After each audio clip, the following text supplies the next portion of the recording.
अस्सलाम वालेकुम नाज़रीन, प्रोग्राम पाकिस्तान टुनाइट के साथ मैं हूं आदिल निज़ामी। साबिक DG ISI फैज़ हमीद की सज़ा के बाद और उनके जो माजी के हवाले से उनका किरदार रहा है उस पर बहस व मुबाहिसे जारी हैं और साथ साथ 9 मई केसेस और बानी PTI का जो नेक्सिस है फैज़ हमीद के साथ उस पर बातचीत हो रही है। इसी सूरत हाल में अगर हम देखें तो आज वज़ीर दिफा ने का प्रेसर की है जिसमें वो बात कर रहे हैं कि मौजूदा इस टाइम भी आज के हालात में बानी PTI के खैर खा मौजूद हैं, उनको दोबारा से इक़्तिदार में लाने के लिए जो है साजिश की जा रही है। वो किस तरफ इशारा करें, बड़े एक अहम आज उनकी इंकशाफ किया गया, क्योंकि अगर बाजी की बात कर ले तो फैसला आया उसके मुताबिक तो चीज़ें उस जानिब बढ़ रही हैं कि 9 मई केसेस के हवाले से ट्रायल में बानी PTI और फैज़ हमीद दोनों एक साथ नजर आएंगे और माजी में जो उनका किरदार रहा है उसके हवाले से सज़ा और जज़ा की बात हो रही है। लेकिन साथ ही वो बता रहे हैं कि अभी भी उनके लिए नरम गोशा रखने वाले लोग मौजूद हैं जो कोशिशें कर रहे हैं। इस इंकशाफ के बारे में उन्होंने क्या कहा है, इधर आपके सामने रखते हैं। प्रोजेक्ट इमरान खान को लाने के पीछे पहले और भी शख्सियात जो हैं काम करती रहीं। अमल दरामद जो है वो जनरल फैज़ की सरबराही में और उनकी सुपरविजन में शुरू हुआ। इमरान खान को आज भी जो साजिशी अनासर जो है इमरान खान को प्रॉप अप करने की कोशिश कर रहे हैं, इमरान खान को दोबारा इक़्तिदार में लाने की कोशिश कर रहे हैं, वो सारे के सारे बीज जो है वो फैज़ ने बोए। अभी और भी मसाइल हैं, चार्जेस हैं जिनके ऊपर कानूनी कार्रवाई जो है की जाएगी और इसमें ज़्यादा देर जो है वो नहीं लगेगी। ये आपने वज़ीर दिफा ख्वाजा आसिफ साहब को सुन लिया जो माजी के हवाले से बता रहे हैं, जज़ा और सज़ा की बात कर रहे हैं, माजी में किस तरह से चीज़ें की जाती रही हैं उसका तस्करा कर रहे हैं। साथ ही ये भी कह रहे हैं कि मौजूदा वक्त में भी इसी तरह की चीज़ें हो रही हैं, साजिश हो रही है उनको दोबारा से इक़्तिदार में लाने के लिए। अब सवाल ये पैदा होता है साजिश कर कौन रहा है? हुकूमत माजी के किरदारों का नाम ले रही है, उनको सजाएँ देने के हवाले से बात कर रही है, मुतालबात उन्होंने सामने रखे हुए हैं। मियां साहब वो भी दबे अल्फाज में बात करते हैं कि फैज़ साहब का मामला हो गया लेकिन खान साहब के साथ जो दीगर किरदार थे उनको भी कटहरे में आना चाहिए और ख़ालिद साहब इसी नोयत की बातें कर रहे हैं। लेकिन जो हालिया जिनका इंकशाफ करें इनके नाम हुकूमत कब सामने लाएगी और ये लोग किस तरह से काम कर रहे हैं, इस पर बात करेंगे। और आने वाले दिनों में पाकिस्तान तहरीक इंसाफ की सियासत किस जानिब जा सकती है। हम देख रहे हैं कि पार्टी को मुख्तलिफ नोयत की मुश्किलात का भी सामना है। पार्टी जो है एक तो अपनी दोबारा से जो सियासी कमेटी है उसको रीऑर्गेनाइज़ किया जमात की जानिब से, माली बहरान का भी शिकार है, अरकान असम्बली से पैसे भी मांग लिए हैं। और ऑन द अदर साइड अगर हम सूबा खैबर पख्तूनख्वा की हुकूमत को देख लें तो जो उससे भी तवक्कुआत लगाई गई थी पाकिस्तान तहरीक इंसाफ के वोटर सपोर्टर ने, वो भी समूह पूरी होती नज़र नहीं आ रही। CM आ चुके हैं 10 बार अडियाला मुलाकात के लिए, उनकी मुलाकात भी नहीं हो पा रही। तो ऐसे में पाकिस्तान तहरीक इंसाफ की सियासत किस जानिब बढ़ेगी और हुकूमत आने वाले दिनों में क्या करने का इरादा रखती है, इस पर बात कर लेते हैं। जो मेहमान हमारे साथ मौजूद है उनका तारुफ कराता चलो। हमें ज्वाइन कर रहे हैं खेलदास कोहसानी साहब, स्टेट मिनिस्टर हैं। डॉक्टर शर्मिला फारूकी हमारे साथ मौजूद हैं, रुकने कौमी असम्बली हैं, पाकिस्तान पीपल्स पार्टी से ताल्लुक़ है। शफकत अवान साहब हमारे साथ मौजूद है, रुकने कौमी असम्बली हैं और पाकिस्तान तहरीक इंसाफ अपनी सियासी जमात को रिप्रेजेंट करेंगे। बहुत शुक्रिया तमाम मौजूद मेहमानों का। कोहसानी साहब आपसे आगाज़ कर लेते हैं। अभी तो माजी के केसेस, माजी के इंकशाफात हो रहे हैं, बताया जा रहा है कि किसका क्या सियासी किरदार रहा है माजी में, मतलब फैज़ हमीद साहब की अगर बात कर ले। लेकिन आज ख्वाजा साहब ने कह दिया, ख्वाजा आसिफ जो वज़ीर दिफा भी हैं वो फरमा रहे हैं कि अभी भी सहूलतकारी हो रही है पाकिस्तान तहरीक इंसाफ की, बानी PTI की, अभी भी उनको इक़्तिदार में लाने की कोशिश हो रही है। कौन है जो सारी कोशिश कर रहा है जो दोबारा से उनको पावर में लाने के लिए कोशा है? बहुत शुक्रिया। देखें ख्वाजा साहब ने जो बात की है, आप जिसका जिक्र कर रहे हैं, आपको भी पता है किस तरह वज़ीर आज़म नवाज शरीफ साहब को इक़्तिदार में निकाला गया 2017 में, और ये नेब न्याजी गठजोड़ था, फिर जनरल फैज़ न्याजी गठजोड़ रहा, और आपको पता है कि किस तरह उन्होंने जजेस को भी इस्तेमाल किया और एक चलती फिरती हुकूमत को और उसके वज़ीर आज़म को जो है घर भेजा गया पनामा का ड्रामा रचा कर। और फिर आपने देखा कि नवाज शरीफ साहब के ख़िलाफ़ सज़ाएँ हुई और किस तरह जजों को इस्तेमाल किया गया, जजेस के घर पे जाकर उस पर असरअंदाज हुए, फ़ैसले कराए गए, अपने मर्ज़ी के मुताबिक फ़ैसले कराए गए। सुप्रीम कोर्ट के जजेस से जस्टिस सईदुल-जमान सिद्दीकी साहब आपके सामने हैं, उसके पीछे शौकत सिद्दीकी साहब की सारी ये शौकत सिद्दीकी साहब सॉरी, उसके घर पे वो चले गए। शौकत सिद्दीकी से आज भी हयात है, वो आज बता रहे किस तरह जो मरहूम जज था उसको एक वीडियो के ज़रिए उसका आपने देखा उसको इस्तेमाल किया गया। ये सारे जो कुछ किया गया, मैं समझता हूँ पाकिस्तान के साथ ज़्यादती की गई। नवाज शरीफ साहब को इक़्तिदार में निकालना, मैं समझता हूँ उसकी पाकिस्तान की तरक्की और तामीर को रोकना था। तो ये सारा कुछ किया, ये तो माजी में हो गया, ये तो अब सजाएं हो रही हैं, सजा जजा का अमल जारी है माजी के हवाले से। लेकिन वो कह रहे हैं अभी भी कुछ लोग ऐसे हैं जो दोबारा से उनको इक्तदार में लाना चाहते हैं। वो कौन लोग हैं ये हम जानना चाह रहे हैं। ये ना हो कि आइंदा 10 साल बाद हम बता रहे हो कि ये लोग थे, मतलब आज ही बता दें वो कौन से नाम है। मैं उसी की बात कर रहा हूँ, उसी के तसलसल आ रहा है। आपने देखा कि चीफ ऑफ आर्मी स्टाफ की अपॉइंटमेंट में एक लॉन्ग मार्च शुरू की गई, उसका रास्ता रोकने के लिए किस तरह इमरान खान न्याजी और जनरल फैज़ ने मिलकर ये सब कुछ किया, और फिर 9 मई किया। ये सारा कुछ होता रहा। आज भी सियासत में जो अदम इस्तेकाम है उसमें पीटीआई ज़ाहिर है, पीटीआई और का नेक्सस है। आप देख रहे हैं कि पीटीआई उसकी बाकियत है, जनरल फैज़ की, जनरल पाशा की, जनरल ज़हीर की, और वही इस मुल्क में पार्लियामेंट में आप देखते हैं किस तरह वो पार्लियामेंट के अंदर उसकी बैठकर पार्लियामेंट की बेतौकीरी करते हैं।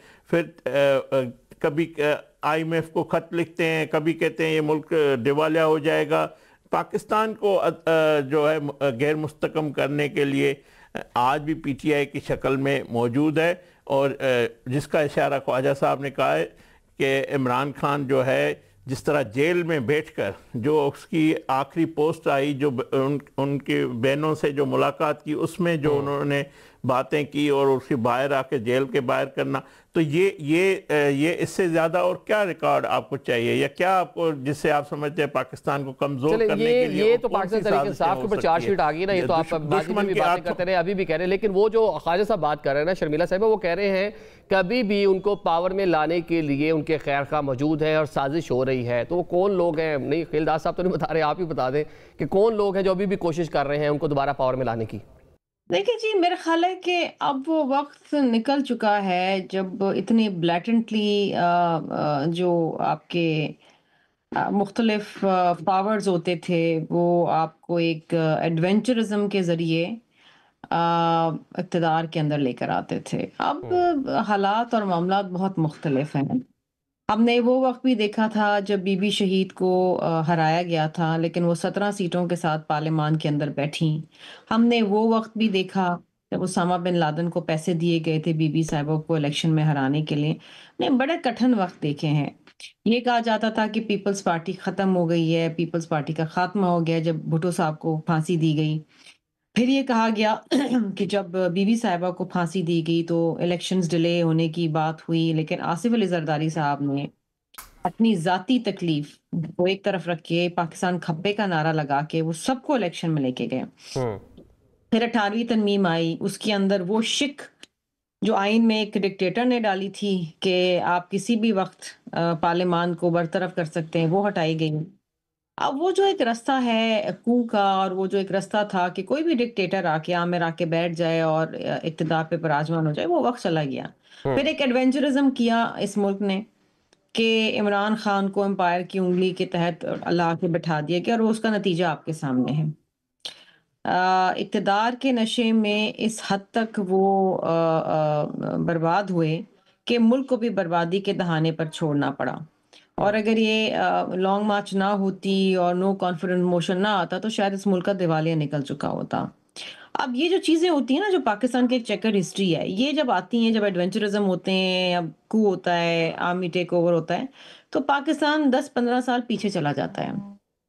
बड़ी मुश्किलों से आज पाकिस्तान को इस नहज पे हम लेकर आए हैं जहां पर किसी किस्म की एक छोटी मोटी स्टेबिलिटी है। मैं ये नहीं कहूँगी कि जी हालात बिल्कुल मुतमईन इत्मीनान बख्श है, ऐसा नहीं है।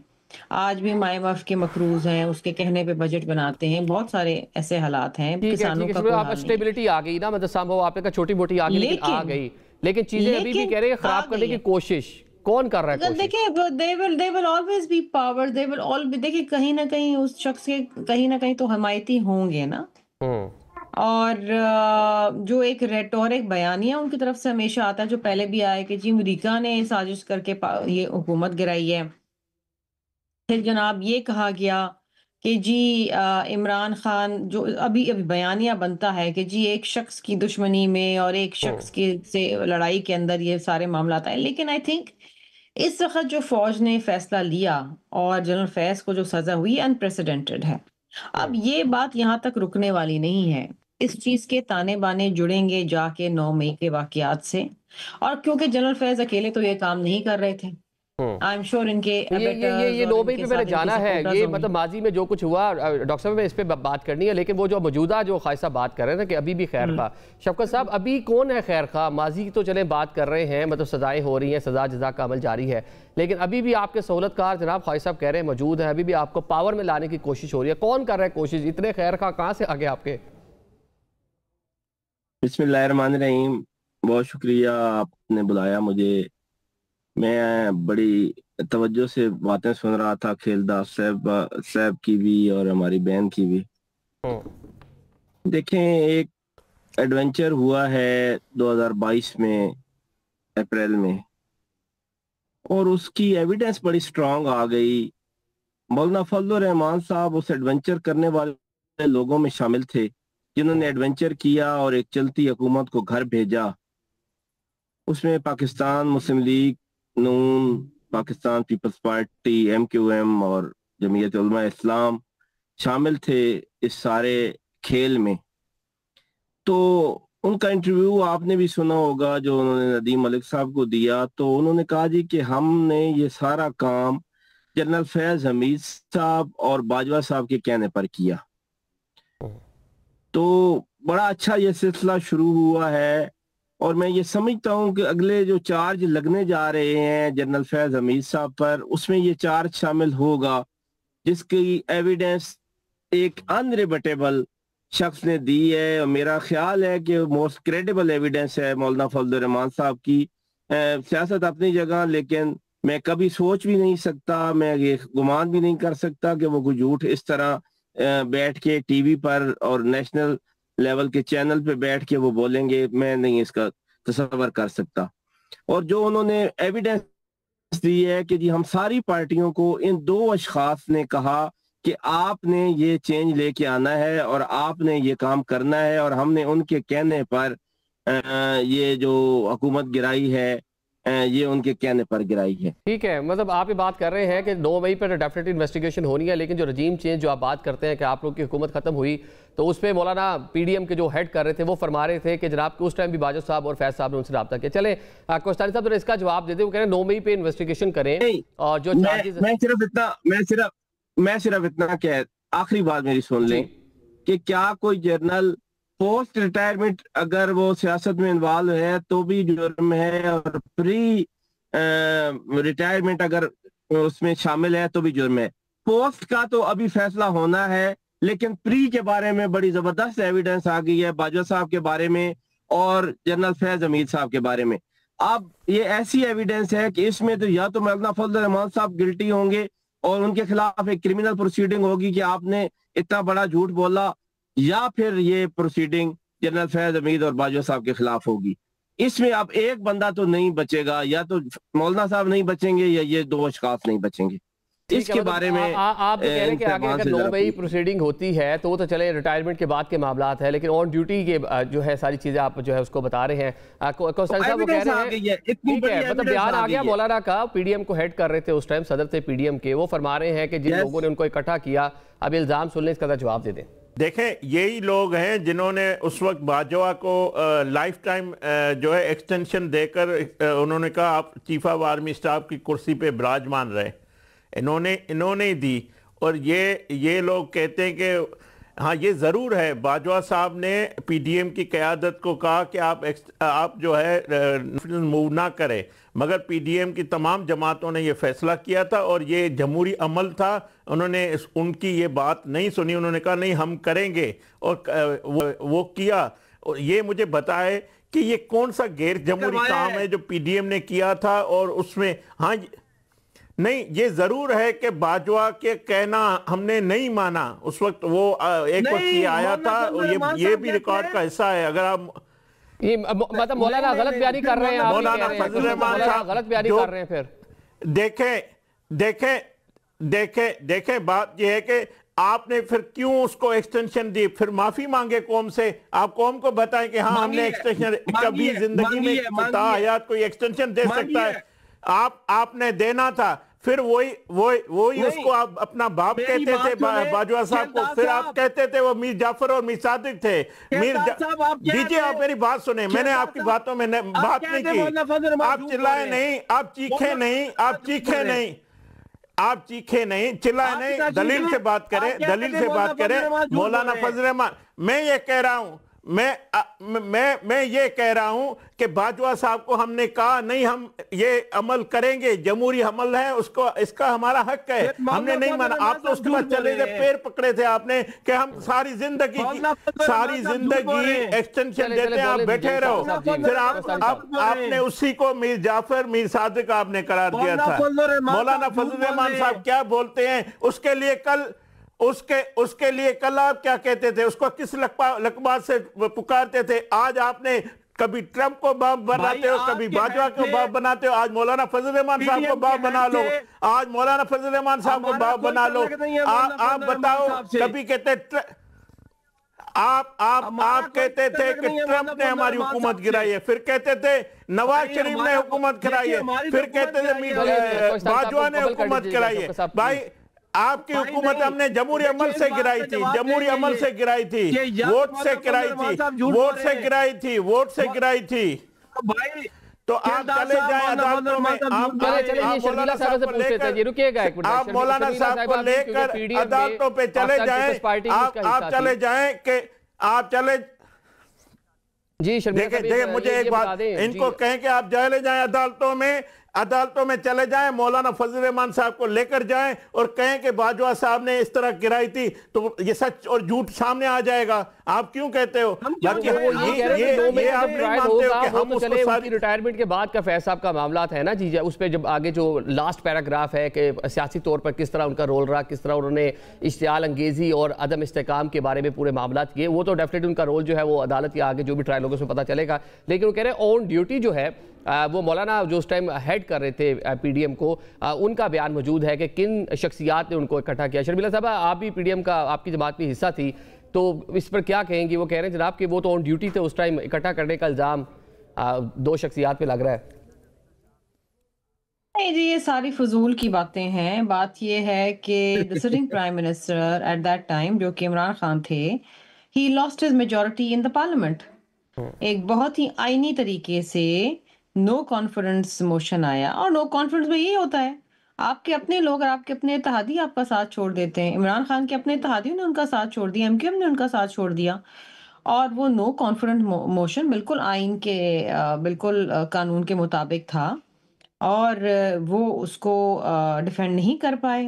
ही लॉस्ट द नंबर्स, और वो प्राइम मिनिस्टर ने, उन्होंने जो आगे काम किया पार्लियामेंट को सस्पेंड करने का और डिसॉल्व करने का, वो गैर आईनी था, ना सिर्फ इमरान खान ने बल्कि आरिफ अलवी ने और स्पीकर ने। तो बात ये है कि जो आप जो बात कर रही है ना कि उन्होंने मेजॉरिटी उनकी नहीं रही, तो चेयरमैन सेनेट का भी इलेक्शन था, सेनेट ऑफ पाकिस्तान में नंबर्स आप लोगों के पास थे, रिजल्ट्स कुछ और निकले, तो मतलब कहीं ना कहीं से आशीर्वाद हो तो रिजल्ट से चेंज हो जाते हैं, मेजॉरिटी जो है वो मिनॉरिटी बन जाती है। देखिए, रिजल्ट्स चेंज नहीं होते, लेकिन बात यह है कि जब आपकी वोटिंग होती है तो जाहिर बात है कुछ आपके लोग उधर चले जाते हैं, कुछ उनके लोग इधर आ जाते हैं। अब ये तो एक गैम्बल है ना, ये सियासत है, और सियासत में कुछ भी हो सकता है। तो यही इनके साथ हुआ। इनके तो अपने इत्तेहादी इनके साथ छोड़ गए, और उन्होंने तो बाकायदा कुछ अरसा पहले ऐलान भी कर दिया था कि इनका साथ छोड़ रहे हैं। अब इस तारीख में क्या मैं आपको चीजें दोहराऊं, हर किसी को मालूम है इमरान खान ने किसी से ना अपोजिशन से बना के रखी, ना कोई ऐसी इस्लाहात लेकर आए, ना कोई अवाम के लिए ऐसा काम किया, तो लोगों की सिंपैथीज उनके साथ नहीं रही थी। आज वो अलग बात है कि कहीं ना कहीं एक रेटोरिक बना के जी मुलाकात नहीं हो रही, एक बयानिया बना लेते हैं जिस तरह के, ना जाने he is playing the victim. इस मुल्क में कितने सारे कैदी हैं, कितने सजा याफ्ता लोग हैं, क्या उनकी हर रोज मुलाकात हो रही होती है? क्या उनकी जेल मैनुअल के तहत मुलाकात होती है? महीनों महीनों मुलाकात नहीं होती एक आम कैदी की। इसमें रोने की क्या बात है भाई? अब अगर आपने ऐसी हरकतें की हैं जो आपके पे मुकदमे बने, 9 मई का जो वाकया है पाकिस्तान की तारीख में एक भयानक वाकया है कि जब आपने लोगों को उकसाया और लोगों को उकसा के अपनी मुसल्लह अफवाज के खिलाफ खड़े कर दिया, ये तो तारीख में, ये तो एक काला दिन है। इसको तो इट इज अनफॉरगिवेबल ना। वो फौजी जो अपनी जान का नजराना दे के आपकी सरहदों को डिफेंड कर रहे हैं। इंडिया पाकिस्तान की जंग में क्या इमरान खान के सिपाही आए थे हमें बचाने के लिए? यही हमारे फौज थी, हमारी एयर डिफेंस थी, और आप उन्हीं के खिलाफ लोगों को खड़े कर रहे हैं। This is unacceptable. मैंने तो कभी किसी मुल्क में ऐसा नहीं देखा कि आप अपनी अना की खातिर और अपने इक़्तिदार की खातिर आप पूरी फौज को जो है वो उसकी किरदार को दाव पे लगा दें।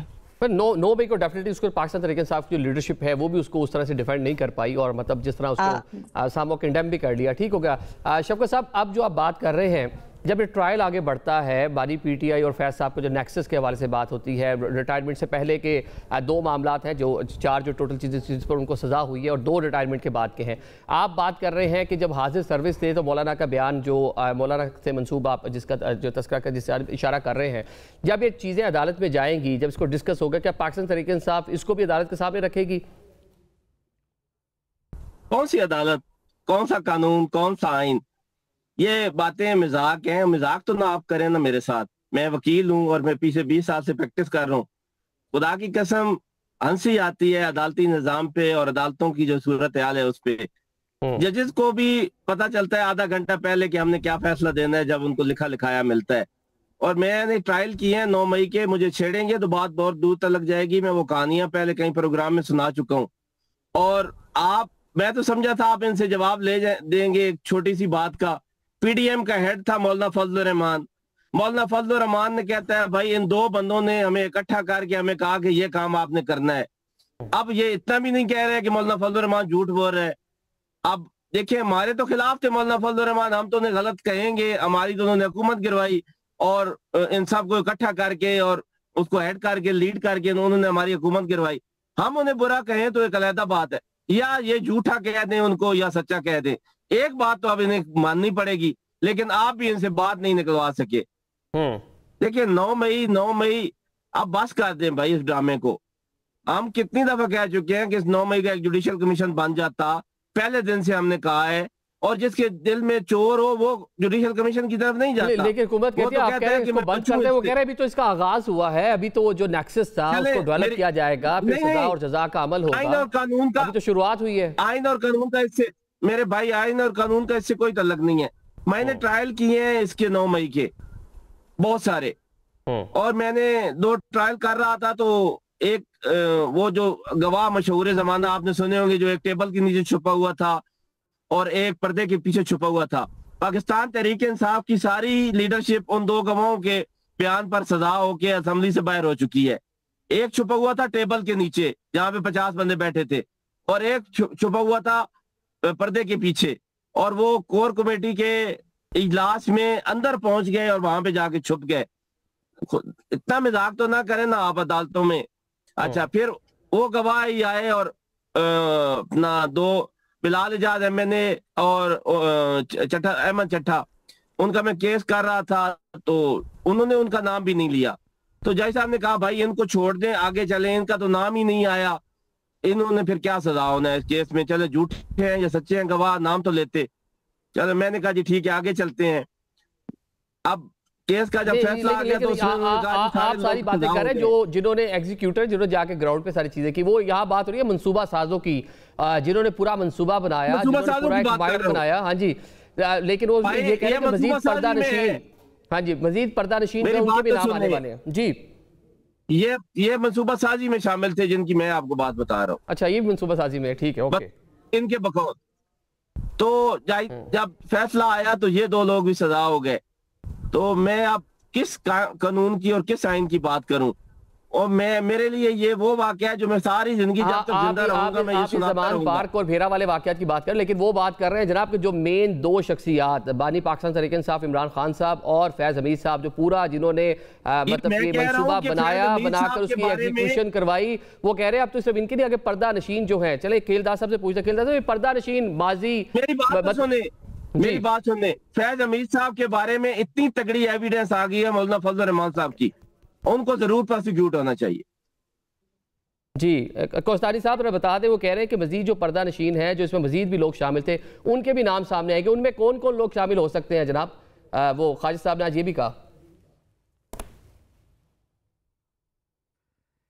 देखे बात यह है कि ये मेरा भाई कह रहा है कि 9 मई को मजाक बना दिया गया है। यार आप आज भी उसी बात पे खड़े हो और आप मजम्मत नहीं करते हो, आप उस जुर्म को मानते नहीं हो। सजाएं भी आपके कुलीग्स को हो गई, जो लोग उसमें मुलव्वस थे, और को भी होनी है। मास्टरमाइंड जो है उसका GST हमला करने वाला, वो भी उसको भी सजा होने वाली है। आपको जो अगर एविडेंस आपके पास है, अब आप अदालतों में जाकर अपनी बेगुनाही का सबूत दें। आप यहाँ पे बात कर रहे हैं कुछ, आप यहाँ पे ये कहेंगे ये गलत हुआ है, आप ये कहें कि 9 मई को जो कुछ आप लोगों ने किया, आज उस रवैश पे खड़े हुए हैं और आपका लीडर आज भी वही बात कर रहा है, उसी रास्ते पे खड़ा है जो 9 मई को किया था। और अभी भी वो चाहता है कि 26 नवंबर हो, 9 मई हो और मुल्क में इंतशार हो, मुल्क को फसाद हो, मुल्क को दिवालिया। और आज भी आपके लीडर की यही ख्वाहिश है।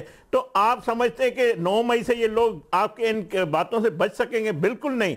अभी GHQ हमले का केस बाकी है, अभी और लोगों को सजाएं होनी है। अभी इसका मास्टरमाइंड और जो नेक्सस, जो भाई मेरा बार-बार ये कह रहा है, और लोग कौन है बता देना, और लोग कौन है, मतलब कौन? अगर मियां साहब को देखे, उनकी अगर बयानात सुने तो वो कहते हैं मजीद जो दाएं बाएं लोग मौजूद थे, वो तो बाजो साहब का भी नाम लेते हैं, वज़ीर दिफा जो है वो भी बाजो साहब का भी नाम लेते हैं। तो मजीद जो लोग हैं कौन कौन हो सकते हैं, बता देना वो भी कौन कौन।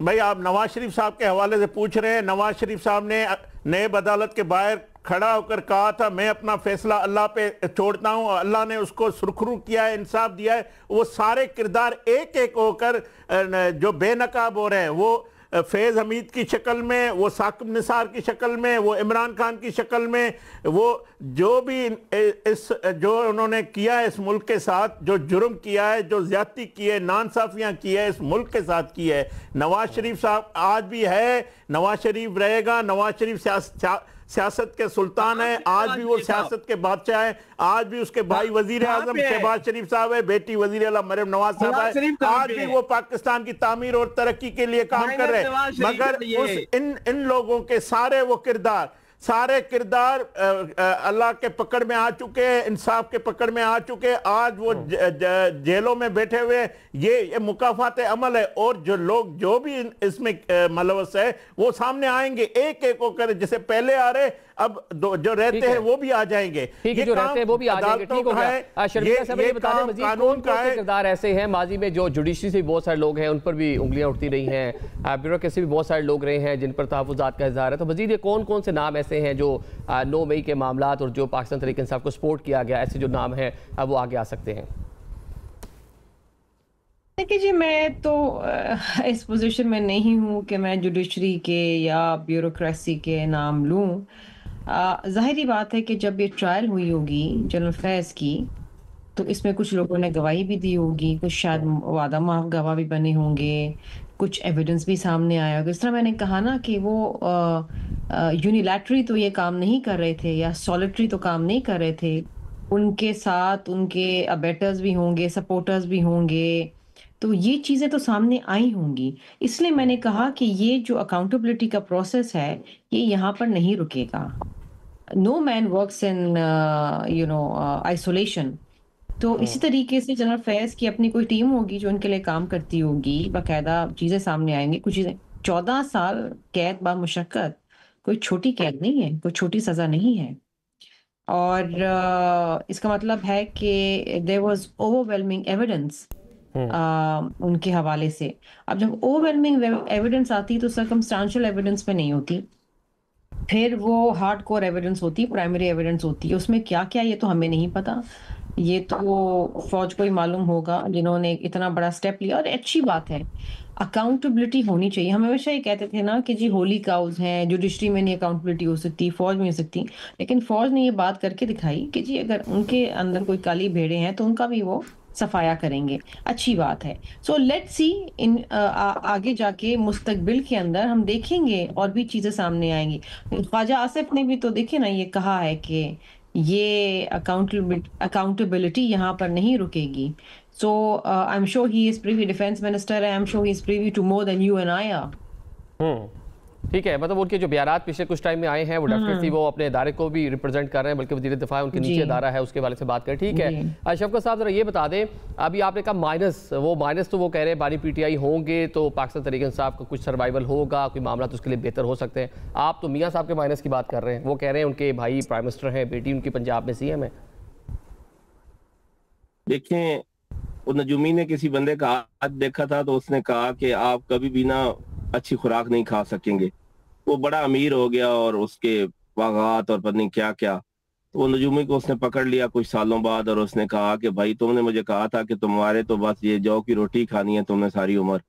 तो उसने कहा कि मैंने कहा था, उसने कहा देखो मेरे महल और बागात और गाड़ियां। तो उसने कहा खाते क्यों? कहते वो तो मैं बीमार हूँ, मैं जौ ही खाता हूँ। तो बन जाए हर कोई, बेशक वजीर आजम, सदर पाकिस्तान बन जाए, वजीर आजम बन जाए, नवाज शरीफ माइनस ही हैं। तो इसलिए इमरान खान के माइनस क्या तो कुछ सोचे भी तो हमें बड़ा बुरा लगता है। इमरान खान इज नॉट नवाज शरीफ, ना वो अल्ताफ हुसैन है, ना वो कोई दूसरे हैं। इमरान खान है। उसके माइनस का कोई नाम लेता है तो हमें ऐसे लगता है जैसे हमें कोई गाली दे रहा है। वो नवाज शरीफ नहीं है कि उसके सपोर्टर और उसके हामी उसको माइनस होने देंगे, ये कभी कोई सोचे भी ना। ठीक है, और सर ये एंड पे मुझे ये बता दीजिए, ब्रेक पे जाना है, ये पाकिस्तान तहरीक इंसाफ माली बहरान का शिकार हो गई है। पैसे नहीं है पार्टी चलाने के लिए, अरकान असम्बली से पैसे मतलब उनकी तनख्वाहों से तलब किए जा रहे हैं। मतलब कहाँ हम देखते थे पॉपुलैरिटी है, बहुत फंडिंग, बहुत पैसा, लेकिन अब मुश्किलात तो हैं जमात के लिए। नहीं, कोई ऐसी बात नहीं, पहले भी हम फंडिंग करते हैं और फिर भी करेंगे अगर जरूरत जब पड़ेगी। हम किस लिए हैं? अपनी पार्टी को सपोर्ट नहीं करेंगे तो हमारा क्या और काम है? चले ठीक है जी, पहले भी सपोर्ट करते रहे। आप तीनों मौजूद मेहमानों का भी हम शुक्रिया अदा करेंगे। अभी नाज़रीन प्रोग्राम में एक ब्रेक लेते हैं, ब्रेक के बाद साबिक वफाकी वज़ीर इत्तलात फवाद चौधरी साहब हमारे साथ मौजूद होंगे। पाकिस्तान तहरीक इंसाफ के पास अब क्या ऑप्शंस मौजूद हैं उस पर बात करते हैं।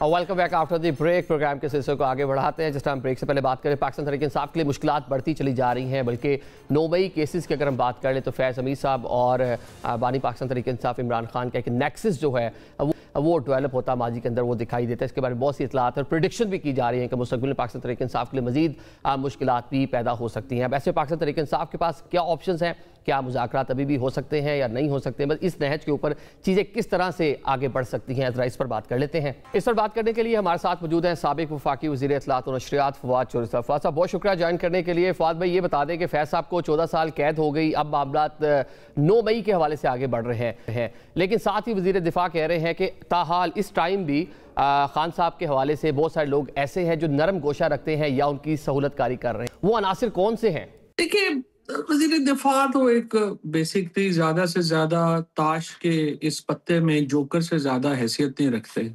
और अनफॉर्चुनेटली उनका ख्याल है कि इस तरह से बातें करके, इस तरह से जो चीजें हैं उनको आग लगा के उनको और ज्यादा मौका मिलेगा और वो हुकूमत करते ही जाएंगे। मेरे ख्याल के अंदर ये कोई अच्छी बात नहीं है कि हम ये समझें कि पाकिस्तान के अंदर हम जो है वो इदारों को पाकिस्तान के सियासी जमातों के खिलाफ इस तरह से इस्तेमाल करने की इनकरेज करें और अपने सियासी मुफाद के लिए जो है वो ये चीज़ें करते रहें। मेरा ख्याल ये है कि पाकिस्तान को आगे बढ़ने की ज़रूरत है, हर वक्त पीछे देखने की ज़रूरत नहीं है। अनफॉर्चुनेटली चूंकि वज़ीर दिफा और उनकी हुकूमत जो है वो अपनी किसी वजह से हुकूमत में नहीं है, उनकी तमाम तर दारोमदार जो है वो इस्टेब्लिशमेंट और इमरान खान के दरमियान जो रंजिशें हैं, जो तलखियाँ हैं, उसके ऊपर है। लिहाजा वो हर वक्त उनकी यही कोशिश रहती है कि ये अलाव जो है किसी तरीके से नीचे नहीं आना चाहिए और इसको भड़काते रहने में ही उनकी जो है वो लेकिन फवाद साहब ये अलाव जो है ये कह ले भड़काने में जो हुकूमत की डेफिनेटली ख्वाहिश है ही है, लेकिन पाकिस्तान तहरीक इंसाफ ने भी कोई कसर तो नहीं छोड़ी ना कि चले कोई चीज़ें नॉर्मलाइज होती तो हुकूमत को मौका ना मिलता। मेरा ख्याल है, देखिए, हुकूमत में भी सब लोगों की ये ख्वाहिश नहीं है। हुकूमत में भी बहुत सारे लोग हैं जो सेन भी हैं और वो समझते हैं खतरात को, वो समझते हैं कि क्या मामलात हैं और उनको कैसे हमने आगे ले जाना है। और देखिए, ताली हमेशा दो हाथों से बजती है। जब आप कह रहे हैं कि तहरीक इंसाफ का कसूर है, तो उसमें बिल्कुल डेफिनेटली उनका बहुत किरदार है, क्योंकि उन्होंने पॉलिटिक्स नहीं की है। और जब से इमरान खान जेल में है, लीडरशिप जो पीटीआई की दी गई वो ऐसे लोगों को दी गई जिनका पॉलिटिक्स से ताल्लुक नहीं था। उन्होंने पार्टी का भी बेड़ा गर्क किया। एक बुजदार मॉडल खान साहब ने पार्टी पे लगाया, जिससे वही नताइज बरामद हुए जो पंजाब में उस्मान बुजदार को लगाने से हुए। और अब पार्टी की जो मुश्किलात में बहुत इजाफा हुआ है, उसमें इमरान खान की जो चॉइस ऑफ पीपल है टू रन द पार्टी, वो एक बहुत अहम हैसियत रखती है। और उसकी वजह से पार्टी जो है वो बिल्कुल आई थिंक किसी पोजीशन में ही नहीं है कि वो इमरान खान की कोई मदद कर सके, जो लोग जेलों में हैं उनकी कोई मदद कर सके, और पाकिस्तान मुश्किल में है। ठीक है, आप पार्टी को रन करने के हवाले से बात कर रहे हैं। अब ये इल्ज़ामात लग रहे हैं कि 9 मई के मौका पर खान साहब, उनकी प्ले है कि वो तो जेल में थे, पीछे से पार्टी ने या जो भी लोग थे उन्होंने खुद ये सारा मामला किया, लेकिन कहा जा रहा है कि उस टाइम पार्टी पर फैज़ हमीद साहब का कंट्रोल था। इसमें कितनी हकीकत है? कारण दर्जनों लोग पार्टी के जो रहनुमा थे वो उनसे राब्ते में थे। देखिए, मुझे तो फ्रेंकली कभी कोई राब्ता ना उन्होंने किया, ना कोई मेरा राब्ता हुआ। सिर्फ एक बार जब हमारा राब्ता हुआ था असद उमर साहब और मुझे, उन्होंने उस वक़्त जो उनकी रिटायरमेंट हुई थी उसके बाद एक ही दफ़ा हमारा राब्ता हुआ। और आई कैन टेल यू कि उस राब्ते में उन्होंने हमें जो मशवरा दिया था वो ये था कि आप नए आर्मी चीफ से और फ़ौज से ताल्लुकात बेहतर करने की को रास्ता सोचें। और उन्होंने हमें ये भी मशवरा दिया था कि जनरल बाजवा जो हैं वो फिर भी अहम रोल अदा कर सकते हैं, और उनको यूज़ करके फ़ौज से, आर्मी चीफ से जो है वो आपके ताल्लुकात बेहतर होने चाहिए, और ये लड़ाई किसी तरफ लेके नहीं जाएगी। एक ही मतलब राब्ता जो असद ये साहब फैज से साहब कह रहे और थे कि मेरा जो नए था। आर्मी चीफ आए हैं आसिम मुनीर साहब, और जो नई लीडरशिप आई है मिलिट्री की, उससे पाकिस्तान तहरीक इंसाफ अपने जो है रवाबित को बेहतर बनाए, ये वो ये कह रहे थे। अब एक ही मुलाकात हुई थी, और हाँ। खान साहब की इजाजत से हुई थी, और असद साहब की और मेरी हुई थी, और हमें तो उसमें उन्होंने ये कहा। अच्छा, लेकिन अब जो 9 मई और माइंड सेट और पूरा कहने मास्टर माइंड बानी पीटीआई और जो फैज साहब को जोड़ा जा रहा है, आप क्या फोर्सी कर रहे हैं कि मुस्तकबिल में ये केस, इसका नतीजा क्या निकलता नजर आ रहा है? क्या दोनों का एक साथ ट्रायल होगा, क्या होगा? आखिर सवाल ये है कि 9 मई से अब तक को 2.5-3 साल गुजर गए हैं। 8 फरवरी भी दरमियान में हो गया है। तो अब हमने क्या करना है? और मतलब आप समझते हैं कि हमने क्या, बुनियादी तौर पे आप ये बात कर रहे हैं कि लोगों को खड़ा करके गोलियां मार देंगे तो मुल्क मसले हल हो जाएंगे। तो बस ठीक है, फिर ये तजर्बा भी कर लें। भाई यही रह गया ना, अब और क्या है? तो अगर फांसियां देने से और लोगों को टांक देने से और जेलें भर देने से मसले हल हो जाते हैं, तो फिर ये जाहिर है ये भी कर लें। ऐसा होता नहीं है, गुस्से से नहीं चीजें होती। जो 25 करोड़ का मुल्क है, इसको भी चलाना है। इस मुल्क में जो मिडिल क्लास है, लोअर मिडिल क्लास है, उसका हशर नशर हो गया है। पाकिस्तान के अंदर कोई आदमी किसी जो इस वक्त सिचुएशन है उसमें किसी पे किसी का कोई एतमाद नहीं रहा। मुल्क के अंदर एक अफरा तफरी की कैफियत रोज नजर आती है, और खुद हुकूमत माशाल्लाह रोज ऐसा कोई कदम उठाती है जिससे लगता है कि पॉलिटिकल टेम्परेचर इतना ज्यादा हो जाए कि उसके अंदर कोई बाहर का आदमी आके $1 लगाने को तैयार नहीं है। कोई पाकिस्तान में नई सनत, पुरानी सनतें खड़ी नहीं हो पा रही, नई सनत कहाँ से होनी है? सो आई डोंट नो फ्रेंकली कि अगर अब सिर्फ गुस्से से ही मामला चलते हैं तो 2.5-3 साल से चल रहे हैं, अगले भी चुना लेंगे। फौज साहब, अभी जिस तरह हम पहले बात कर रहे थे कि पाकिस्तान तहरीक इंसाफ के हवाले से और साथ फैज़ हमीद साहब का जो एक नेक्सस के हवाले से लास्ट जो पैराग्राफ है उसमें कहा गया पॉलिटिकल इश्तियाल अंगेजी का लफ्ज़ इस्तेमाल किया गया है। कहा गया इस बारे में चीज़ें आगे देखी जाएंगी। इसको जोड़ा जा रहा है 9 मई के साथ, और बल्कि कहा जा रहा है मजीद पर्दा नशीन जो है उनके भी नाम सामने आ सकते हैं। तो मजीद कौन कौन लोग हो सकते हैं? मतलब ये इशारे जुडिशरी की जानिब, जो उसमें साकिब निसार और दीगर लोग मौजूद थे, उनकी जानिब किए जा रहे हैं। देखिए, बात यह है, मैंने आपसे जिस तरह अर्ज किया कि तलखियां बढ़ानी हो ना, वो कहते हैं कि गुस्सा तो लस्सी की तरह होता है, जितना मर्जी उसमें पानी डाल ले वो उतनी बढ़ जाती है। अगर हमने तलखियां और बढ़ानी है, हम समझते हैं कि 2-2.5 साल में भी काफी नहीं हुआ, तलखियां और बढ़ानी है और बढ़ जाएंगी, उसमें तो कोई प्रॉब्लम नहीं है। पर देखना यही है हमने कि इन तलखियों से क्या मुल्क जो है उसको फायदा होगा या नुकसान होगा।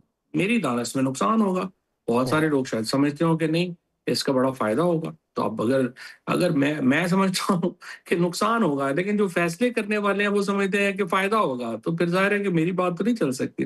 सब एस्टैब्लिशमेंट की जानिब से बात कर रहे हैं कि जो अडयाला में बानी पीटीआई मौजूद हैं उनकी जानिब इशारा कर रहे हैं, क्योंकि ज्यादा अग्रेसिव नोयत के बयान तो अडयाला से आ रहे हैं, जिसके बाद कह लें कि उसका रिएक्शन देखने को मिल रहा है।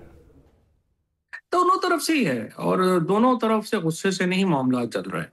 इमरान खान ने भी आप देख लेंगे अब तक जो भी पॉलिसी बनाई है, जो किया है, उसमें सियासत को उन्होंने दाखिल नहीं दिया, उसमें उन्होंने पॉलिटिकल लोगों को स्पेस नहीं दी, उसके अंदर जो एक सोच समझ फरासत का होना चाहिए था वो एलिमेंट नहीं है। और उनके इर्द गिर्द तो सारे इस वक्त पीटीआई में तो ज्यादातर जोकर जमा है, जिनकी कोई हैसियत नहीं है, जिनका कोई पॉलिटिकल कद नहीं है, जो बेसिकली तो सारे बुनियादी तौर के ऊपर इनकी कोई शनाख्त भी नहीं है। वो तो सारे या तो फंड रेजिंग वगैरह के इंटरेस्ट है या उनको ऑफिसेज मिले हैं और एक नई किस्म की उनको अहमियत मिली है, इसके अलावा उनकी कोई हैसियत नहीं है। और अगर खान साहब समझते हैं कि ये लोग इनकलाब ले आएंगे, 2-2.5 साल गुजर गए हैं, बाकी वक्त भी देख लेते हैं कि इनकलाब ले आते हैं या नहीं ले आते। ठीक है, अभी आप पाकिस्तान तरीके साहब तो सियासी बात कर रहे हैं, जो एक नई सियासी कमेटी सामने आई है, एक तो उसमें अचकजई साहब का नाम और राजा नासिर अब्बास साहब का नाम आना, वो पाकिस्तान तरीके साहब का मतलब बाज़ाब्ता तौर पर हिस्सा नहीं है, और बहुत सारे नाम जो है वो फारिग किए गए हैं, बहुत सारे नए नाम आए हैं। तो इसको कैसे देखते हैं, जो लीडरशिप अभी जो दो कदावर शख्सियात जिनको गर्दाना जाता है, नासिर अब्बास साहब और अचकजई साहब, ये कोई रोल प्ले कर सकेंगे कमेटी में आने के बाद भी? नहीं, तो उन्होंने आते ही अचकजई साहब ने ये कहा है सुहेल आफरीदी को कि आपने जो है वो रोज आप कहते हैं कि मैंने फैसले करने हैं, तो मैंने तो फैसले नहीं करने हैं और मेरा पीटीआई से ताल्लुक भी नहीं है।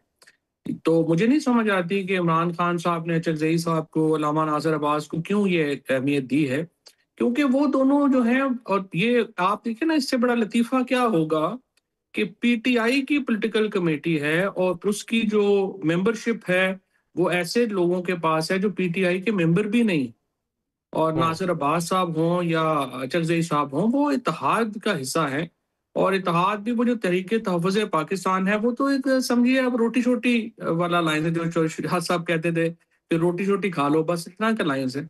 तो उन्होंने भी क्या फैसले करने हैं मेरे ख्याल के अंदर। मैं पहले भी आपके प्रोग्राम में भी आपको पता है, मैं तो सवा साल से ये बात कर रहा हूँ कि जब तक मौलाना फजलुर रहमान को, हाफिज नईम साहब को, पीर साहब पगाड़ा को इकट्ठा नहीं करते और एक वाइब्रेंट पॉलिटिकल अलायंस नहीं बनाते, फिर हुकूमत से, एस्टैब्लिशमेंट से बातचीत नहीं करते, तो रास्ते जो हैं वो मसदूद ही रहेंगे। और अनफॉर्चुनेटली जो मेरी प्रेडिक्शन थी सवा साल से, वो ही सही साबित हो रही है। और अभी भी ये जो कमेटी है, ये तो आपको मालूम है, आप कवर करते हैं तहरीक इंसाफ को, इसका भी देखें, इतने छोटे लोग हैं कि वो मशाल खान की और सलमान राजा का झगड़ा हुआ, उन्होंने अपने झगड़े में जो है वो पहले पूरी पार्लिमानी पार्टी को गद्दार डिक्लेयर करवाया और उसके बाद एक कमेटी बना दी जिसका ना सर है ना पैर है, और अब वो समझते हैं कि इस कमेटी से मैं मामला चलवा लूंगा।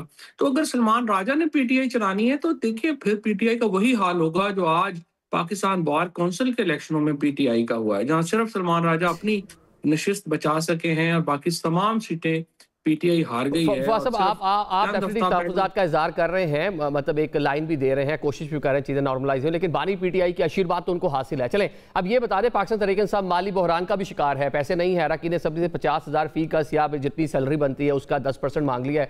पहले पैसे कहाँ से आ रहे थे? ये एकदम पैसों की कमी वाला मामला, पैसे नहीं है पार्टी के पास। पीटीआई को पैसों की कमी कैसे हो सकती है? वो पार्टी जिसके साथ ओवरसीज पाकिस्तानी के दिल धड़कते हैं, वो पार्टी जो है उसको पैसों की कमी कैसे हो सकती है? वो तो इस वक्त मामला ये है कि जिन लोगों के पास, आप देखिए, आप खुद पूछ लीजिए कि सेक्रेटरी इंफॉर्मेशन जो थे रऊफ हसन वगैरह, उनने अपनी तनख्वाह लगा ली। उसके बाद जो ट्रैवलिंग इन लोगों ने की, उनके खर्चे पार्टी को डाल दिए गए, और उसके बदले में क्या किया गया? इन्होंने वकीलों को जो तनख्वाहें थी, वकीलों को पैसे दिए, और तो वकील कौन थे? वकील ये खुद थे।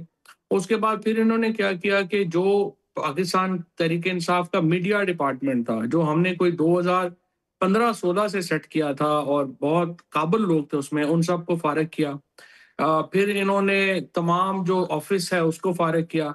ये तो अजीब गरीब बात है ना कि रऊफ हसन साहब अपनी तनख्वाह लगवा लें और लाखों रुपए पार्टी से तनख्वाह लें और जो वर्कर्स हैं आप उनको फारिग कर दें। सो ये एक इससे एक डिस्ट्रस्ट डेवलप हो गया है ओवरसीज पाकिस्तानीज में और तहरीक इंसाफ की यहाँ की जो पॉलिटिकल कमेटी है, और वो उनको अब पैसे देने को तैयार नहीं है, जिसकी वजह से इन्हें अपने MNAs MPs को अब वो कह रहे हैं कि आप अपनी तनख्वाहें ना लें, वो आप पार्टी को दे दें। और पार्टी से मतलब आप मुराद जो कह क्या रहे हैं है? जो पाकिस्तान आप डायस्पोरा अकेले- बाहर जो लोग बैठे हुए थे पाकिस्तान तरीके सब जिनकी सिंपथीज थी, जो खैर खा थे पाकिस्तान तरीके, अब वो इस लीडरशिप को जो मौजूदा है पैसे देने के लिए तैयार नहीं है, बाहर से जो फंडिंग आ रही थी वो बंद हो गई। हाँ बिल्कुल यही लग रहा है, क्योंकि अदरवाइज तो देखिए ना, PTI को तो कभी कोई फंडिंग का इशू नहीं रहा।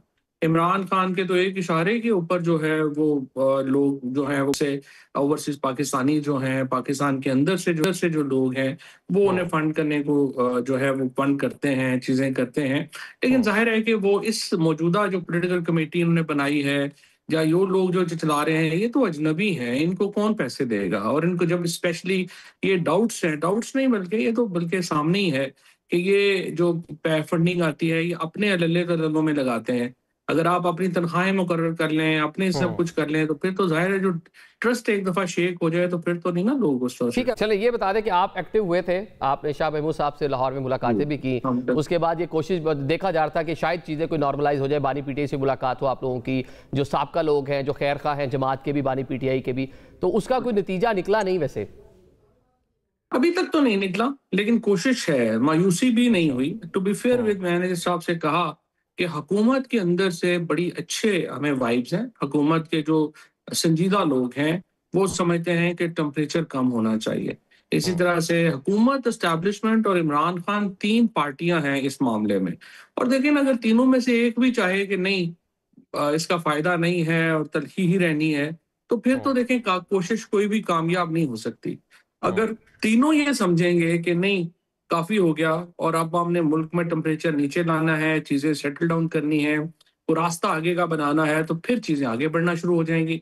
अभी तक कामयाब हमें मेरी नजर में तो जो हमारी मुलाकातें हुई हैं वो बहुत अच्छी हुई हैं, और अभी भी जो है वो मैं समझता हूँ कि ये थोड़ा डस्ट सेटल हो जाए तो फिर दोबारा हमारी कोशिश तो यही है कि किसी तरीके से हुकूमत, एस्टैब्लिशमेंट और इमरान खान के दरमियान जो तलखियां हैं वो कम हो, ताकि मुल्क को फायदा हो, एक थोड़ा टेम्परेचर नीचे आए, कोई हम अपने जो रूटीन की लाइफ है उस तरफ वापस आए और एक मुल्क के अंदर इस्तेहकाम नजर आए, ताकि कोई माशी तरक्की हो सके। ठीक है, आप एक न्यूट्रल ओपिनियन आपकी नज़र आ रही है, आप एक बैलेंस बात कर रहे हैं, पाकिस्तान तहरीक इंसाफ के हवाले से बात कर रहे हैं, एस्टैब्लिशमेंट के हवाले से, हुकूमत के हवाले से भी, तो फौरी तौर पर वो कौन से इक़दाम सजेस्ट करेंगे जो हुकूमत और पाकिस्तान तहरीक इंसाफ एस्टैब्लिशमेंट की जानिब से हो जाएं तो चीज़ें नॉर्मलाइज हो सकती हैं?